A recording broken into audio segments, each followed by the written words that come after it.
Friends, ನೀವಿನ್ನ HSRP number ಪ್ಲೇಟ್ನ ನಿಮ್ಮ ಗಾಡಿಗಳಲ್ಲಿ ಹಾಕೊಂಡಿಲ್ಲ ಅಂದರೆ ಈ ವಿಡಿಯೋದಲ್ಲಿ ಈಸಿಯಾಗಿ HSRP ನಂಬರ್ ಪ್ಲೇಟ್ನ ಯಾವ ರೀತಿ ಬುಕ್ ಮಾಡೋದು ಆ್ಯಂಡ್ ಯಾವ ರೀತಿ ಈಸಿಯಾಗಿ ಹಾಕ್ಸ್ಕೊಳ್ಳೋದು ಅಂತ ತಿಳಿಸ್ಕೊಡ್ತಾ ಇದ್ದೀನಿ. ನೀವಿನ್ನ ನಮ್ಮ ಚಾನಲ್ಗೆ ಸಬ್ಸ್ಕ್ರೈಬ್ ಆಗಿಲ್ಲ ಅಂದರೆ ಈ ಕೂಡಲೇ ಸಬ್ಸ್ಕ್ರೈಬ್ ಆಗಿ ಬನ್ನಿ ಯಾವ ರೀತಿ ಬುಕ್ ಮಾಡೋದಂತ ನೋಡೋಣ. ಈಗ ನಂಬರ್ ಪ್ಲೇಟ್ನ ಬುಕ್ ಮಾಡೋಕ್ಕೆ ಬ್ರೌಸರ್ನ ಓಪನ್ ಮಾಡಿ, ಗೂಗಲ್ ಕ್ರೋಮ್ನ ಓಪನ್ ಮಾಡಿ, ಇಲ್ಲಿ ಗೂಗಲಲ್ಲಿ SIAM.in ಅಂತ ಕೊಡಿ, SIAM.in ಅಂತ ಕೊಟ್ಟರೆ ನೋಡಿ, ಇದು ಫಸ್ಟ್ ವೆಬ್ಸೈಟೇ ಬರುತ್ತೆ. ಇದು ಗೌರ್ಮೆಂಟ್ ವೆಬ್ಸೈಟು. ಓಪನ್ ಮಾಡಿದ್ರೆ ಇಲ್ಲಿ ನೀವು ನೋಡ್ಬೋದು ವೆಬ್ಸೈಟಲ್ಲಿ ಮೇಲ್ಗಡೆ ಬುಕ್ HSRP ಅಂತ ಇದೆ. ಸೊ ನೀವು ಮೊಬೈಲಲ್ಲಿ ಓಪನ್ ಮಾಡಿದ್ದೀರಾ ಅಂದರೆ ಇಲ್ಲಿ ಬುಕ್ HSRP ಅಂತ ಬರುತ್ತೆ. ಸೊ ಇದನ್ನು ಕ್ಲಿಕ್ ಮಾಡಿದ್ರೆ ಇಲ್ಲಿ ನ್ಯೂ ಪೇಜಲ್ಲಿ HSRP ರಿಜಿಸ್ಟ್ರೇಷನ್ ಅಂತ ಬಂದು ನಿಮ್ಮ ಡೀಟೇಲ್ಸ್ನ ಕೇಳ್ತಾ ಇದೆ. ನಿಮ್ಮ ಡೀಟೇಲ್ಸ್ನ ಎಂಟರ್ ಮಾಡಿ.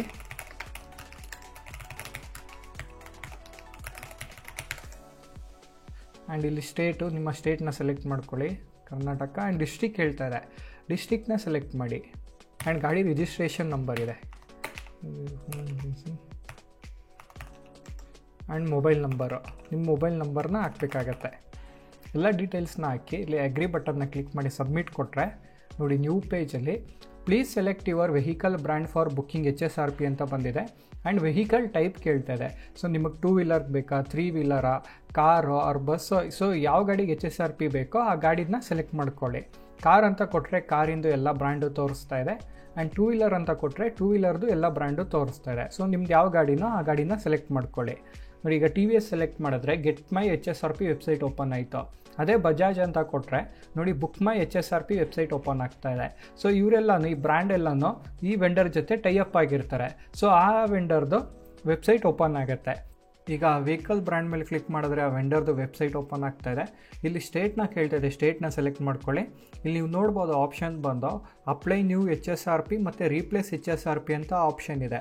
ರೀಪ್ಲೇಸ್ HSRP ಅಂದರೆ ಆಲ್ರೆಡಿ ನಿಮ್ಮ ಹತ್ರ HSRP ನಂಬರ್ ಪ್ಲೇಟ್ ಇದ್ದರೆ, ಅದೇನಾದರೂ ಡ್ಯಾಮೇಜ್ ಆಗಿದ್ರೆ, ನಿಮ್ಮ ಗಾಡೀಲಿರೋ HSRP ನಂಬರ್ ಪ್ಲೇಟ್ ಏನಾದರೂ ಡ್ಯಾಮೇಜ್ ಆಗಿದ್ರೆ ನೀವು ರಿಪ್ಲೇಸ್ಮೆಂಟು ತೊಗೊಬೋದು. ಸೊ ಈಗ ಹಳೆ ಗಾಡಿಗೆ HSRP ನಂಬರ್ ಪ್ಲೇಟ್ನ ಬುಕ್ ಮಾಡ್ತಾ ಇರೋದ್ರಿಂದ ಅಪ್ಲೈ ನ್ಯೂ HSRP ಅಂತ ಕೊಡ್ತಾ ಇದ್ದೀನಿ. ಕೊಟ್ಟಿದ ತಕ್ಷಣ ನೋಡಿ, ವೆಹಿಕಲ್ ಇನ್ಫಾರ್ಮೇಷನ್ನ ಕೇಳ್ತಾ ಇದೆ. ಸೊ ಇಲ್ಲಿ ಗಾಡಿ ಹೆಸರು, ಆಮೇಲೆ ಗಾಡಿ number, chassis number, engine number ಎಲ್ಲ ಕೇಳ್ತಾ ಇದೆ. So chassis number, engine number ಎಲ್ಲನೂ ನಿಮ್ಮ RC ಕಾರ್ಡಲ್ಲಿರುತ್ತೆ, ಅದನ್ನು ಚೆಕ್ ಮಾಡ್ಕೊಂಡು ಕರೆಕ್ಟಾಗಿ ಹಾಕಿ. ಈಗ ಗಾಡಿ ನಂಬರ್ನ ಹಾಕ್ತಾ ಇದ್ದೀನಿ, ಇಂಜಿನ್ ನಂಬರು, ಎಲ್ಲ ಡೀಟೇಲ್ಸು ಹಾಕ್ಬಿಟ್ಟು ನೆಕ್ಸ್ಟ್ ಕೊಟ್ಟರೆ ಇಲ್ಲಿ ಫಿಟ್ಮೆಂಟ್ ಇನ್ಫಾರ್ಮೇಷನ್ ಅಂತ ಬಂದು ನಿಮ್ಮ ಸಿಟಿನ ಕೇಳ್ತಾ ಇದೆ. ನಿಮ್ಮ ಸಿಟಿನ ಸೆಲೆಕ್ಟ್ ಮಾಡ್ಕೊಳ್ಳಿ. ಸೆಲೆಕ್ಟ್ ಮಾಡ್ಕೊಂಡಿದ್ದ ತಕ್ಷಣ ಇಲ್ಲಿ ಅಪಾಯಿಂಟ್ಮೆಂಟ್ ಫಿಕ್ಸ್ ಮಾಡೋಕ್ಕೆ ಮಂತ್ನ ಕೇಳ್ತಾ ಇದೆ, ಯಾವ ತಿಂಗಳಲ್ಲಿ ಅಪಾಯಿಂಟ್ಮೆಂಟ್ನ ಫಿಕ್ಸ್ ಮಾಡಬೇಕು ಅಂತ. ನಾನು ಮೇ ತಿಂಗಳೇ ಕೊಡ್ತೀನಿ. ಕೊಟ್ಟಿದ ತಕ್ಷಣ ನೋಡಿ, ನಿಯರ್ ಬೈ ಇರೋ ಶೋರೂಮ್ ಲಿಸ್ಟೇ ಬರ್ತಾ ಇದೆ. ಆ್ಯಂಡ್ ಕೆಲವೊಂದು ವೆಂಡರ್ಸು ಮನೆಗೆ ಕಳಿಸ್ಕೊಡ್ತಾರೆ. ಮನೆಗೆ ಕಳಿಸ್ಕೊಡೋಕೆ ಅರೌಂಡು 200 to 250 ರೂಪಾಯಿನ ಎಕ್ಸ್ಟ್ರಾ ಚಾರ್ಜ್ ಮಾಡ್ತಾರೆ. ಬಟ್ ಮನೆಗೆ ಬಂದು ಫಿಟ್ ಮಾಡ್ಬಿಟ್ಟು ಹೋಗ್ತಾರೆ. ನಾವು ಶೋರೂಮ್ಗೆ ಹೋಗೋ ಅವಶ್ಯಕತೆನೇ ಇರೋಲ್ಲ. ಗಾಡಿಗೆ ಮನೆಗೆ ಡೆಲಿವರಿ ಇಲ್ಲ.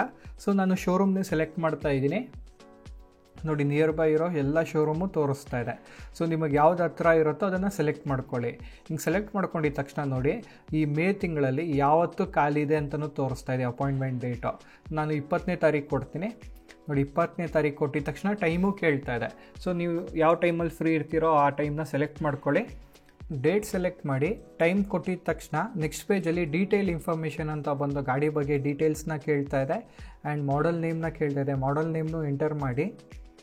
ನೇಮ್ನು ಎಂಟರ್ ಮಾಡಿ ನೆಕ್ಸ್ಟ್ ಕೊಟ್ಟರೆ ಮತ್ತೆ ಓನರ್ಶಿಪ್ ಇನ್ಫಾರ್ಮೇಷನ್ನ ಕೇಳ್ತಾ ಇದೆ. ಓನರ್ ಇನ್ಫಾರ್ಮೇಷನ್ನ ಎಂಟರ್ ಮಾಡಬೇಕಾಗತ್ತೆ. ಸೊ ಗಾಡಿ ನೇಮ್, ಓನರು, ಲಾಸ್ಟ್ ನೇಮು ಮತ್ತು ಮೊಬೈಲ್ ನಂಬರು, ಇಮೇಲ್ ID ನೆಲ್ಲ ಎಂಟರ್ ಮಾಡಿ ವೆರಿಫೈ ಡೀಟೇಲ್ಸ್ ಕೊಟ್ಟರೆ ಮತ್ತೆ ಗಾಡಿದು ಇನ್ಫಾರ್ಮೇಷನ್ನ ತೋರಿಸ್ತಾ ಇದೆ. ಒಂದ್ಸರಿ ವೆರಿಫೈ ಮಾಡ್ಕೊಳ್ಳಿ. ವೆರಿಫೈ ಮಾಡಾದ್ಮೇಲೆ ಇಲ್ಲಿ ಕೆಳಗಡೆ ಗೆಟ್ OTP ಅಂತ ಇದೆ. ನೋಡಿ, ನೀವು ಎಂಟರ್ ಮಾಡಿರೋ ನಂಬರ್ಗೊಂದು OTP ಬಂದಿರುತ್ತೆ. ಆ OTPನ ಎಂಟರ್ ಮಾಡಬೇಕಾಗತ್ತೆ. OTPನ ಎಂಟರ್ ಮಾಡಿ ವೆರಿಫೈ ಕೊಟ್ಟಿದ ತಕ್ಷಣ ಪೇ ನೌ ಅಂತ ಬರ್ತಾ ಇದೆ.